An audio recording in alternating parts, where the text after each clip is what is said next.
జగిత్యాల జిల్లాకు గుండెకాయ లాంటి ముత్యంపేట నిజాం షుగర్ ఫ్యాక్టరీ మూతపడి దశాబ్దం కావస్తున్నా కూడా ప్రభుత్వానికి ఉలుకు పలుకు లేకుండా పోయిందని కాంగ్రెస్ పార్టీ సీనియర్ నాయకులు మున్సిపల్ మాజీ వైస్ చైర్మన్ ఎర్రోళ్ల హనుమాళ్ల యాదవ్ ఆరోపించారు. సుప్రీంకోర్టు న్యాయవాది కోరుట్ల నియోజకవర్గ కాంగ్రెస్ పార్టీ లీడర్ కొమ్మిరెడ్డి కరంచంద్ ఆదేశాల మేరకు మెట్పల్లి పట్టణంలోని ప్రధాన రహదారిపై రాస్తారోకో చేస్తూ ధర్నా నిర్వహించారు. అనంతరం ఆయన మాట్లాడుతూ కాంగ్రెస్ ప్రభుత్వ హయాంలో సస్యశ్యామలంగా ఉన్నటువంటి నిజాం షుగర్ ఫ్యాక్టరీ ప్రభుత్వ వైఖరితో శ్మశానంగా మారిందని ఆవేదన వ్యక్తం చేశారు.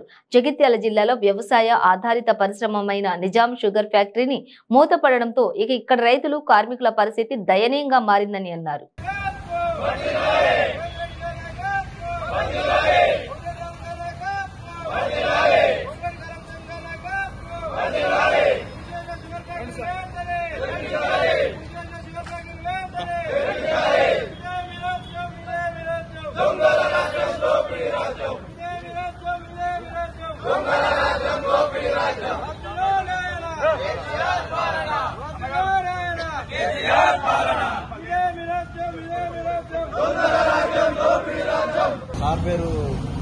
దయచేసి మీరు అందరూ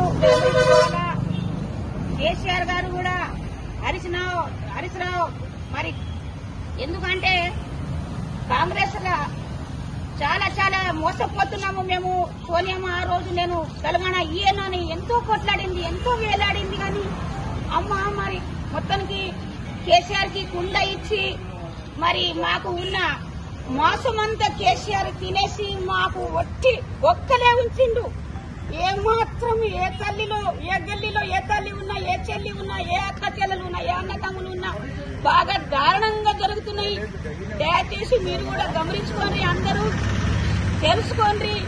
ఏ బిడ్డ కూడా సుఖంగా లేదు. కేసీఆర్ పార్టీ వచ్చి నుండి ముప్పుతో సహా మరి అన్ని విషయాల్లో మరి అలాగే నరేంద్ర మోడీ కూడా 1250 రూపాయలు ఒక్క బుడ్డికి దోసుకొని తింటున్నాడు. ఒక్క బుడ్డినే కాదు, అలాంటి ఎన్నో విధంగా దోసుకొని తింటున్నాడు. ఎంతో ప్రజలు మోసపోతున్నారు.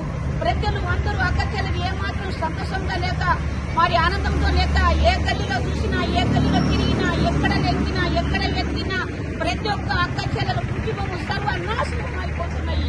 మరి కేసీఆర్ గెలిచి నుండి ఎక్కడ అంటే అక్కడ ఏ గల్లీలో బీర్ గాని, బ్రాండీ గాని, విసిగి గాని అన్ని షాపులు పెట్లా ఉంటున్నాడు. చదువుకున్న రెక్కలు ముక్కలు చేసుకొని